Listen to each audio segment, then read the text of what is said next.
రాష్ట్రంలో ఉన్న రైతులందరికీ కూడా ఏరువాక పౌర్ణమి శుభాకాంక్షలు తెలియజేసుకుంటూ ప్రతి ఏరువాక కూడా జ్యేష్ఠ మాసంలో వచ్చే పౌర్ణమి రోజు ప్రతి వ్యవసాయదారుడు కూడా ఆ భూమికి పూజ చేసి ఎద్దులకి పూజ చేసి ఈ రోజు నుంచి వ్యవసాయ పనులు స్టార్ట్ చేయటం అనేది సాంప్రదాయంగా వస్తున్న ఆచారం.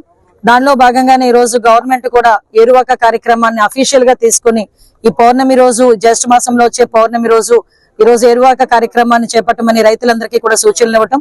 దానిలో భాగంగా ఈ రోజు రైతులు దేశానికి వెన్నుముక.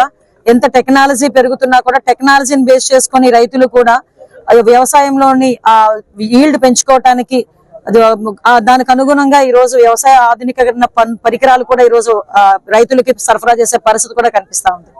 ఈ రోజు దానిలో ప్రత్యేకంగానే ఇక్కడ మనకి గెడ్డపాలెంలోని ఈ పొలంలో ఈ రోజు భూమి పూజ చేసి ఏరువాక అంటే ఎద్దులతో సంబంధించి దుక్కి దున్నే కార్యక్రమం కాబట్టి ఈ రోజు ఎద్దులకి పూజ చేసి ఈ కార్యక్రమాన్ని ఇక్కడ చాలా లాంఛనంగా ప్రారంభించుకోవడం అయింది. చాలా ఆనందంగా ఉంది.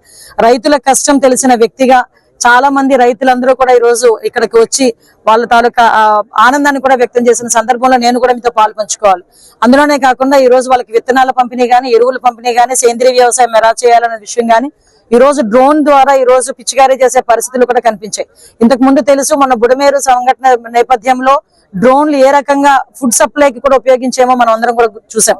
ఇప్పుడు అదే రకంగా ఈ రోజు ఈ డ్రోన్స్ కి సంబంధించి ఆ డ్రోన్ ఎలాగ యూజ్ చేయాలి అనేది కూడా మనకి ఎన్జీ రంగ వ్యవసాయ విద్యాలయం సంబంధించిన వాళ్ళు కూడా వ్యవసాయ విశ్వవిద్యాలయం వాళ్ళు కూడా వాళ్ళకి ట్రైనింగ్ ఇచ్చి తర్వాత ఈ డ్రోన్స్ ని కూడా ఇప్పించడం జరిగింది. ఓవరాల్ గా 10 lakhs రూపీస్ వర్త్ డ్రోన్ కూడా 8 లక్షల రూపాయల సబ్సిడీతో ఓన్లీ 5 రైతులు కలిపి ఒక 2 లక్షల రూపాయలు కట్టి ఒక డ్రోన్ కూడా తీసుకున్నారు. ఇందాక నేను అడిగా ఈ డ్రోన్ వల్ల నీకు ఎలా ఉపయోగం కనిపించిందయ్యా అంటే, ఒక మందు పిచికారీ చేయాలి అనుకుంటే ఒక ఎకరానికి 3.5 గంటల నుంచి 4 గంటల వరకు పడుతుంది మేడం. అదే డ్రోన్ లో అయితే 5 నుంచి 8 నిమిషాల్లో మాకు కంప్లీట్ అవుతుంది అని చెప్పడం జరిగింది.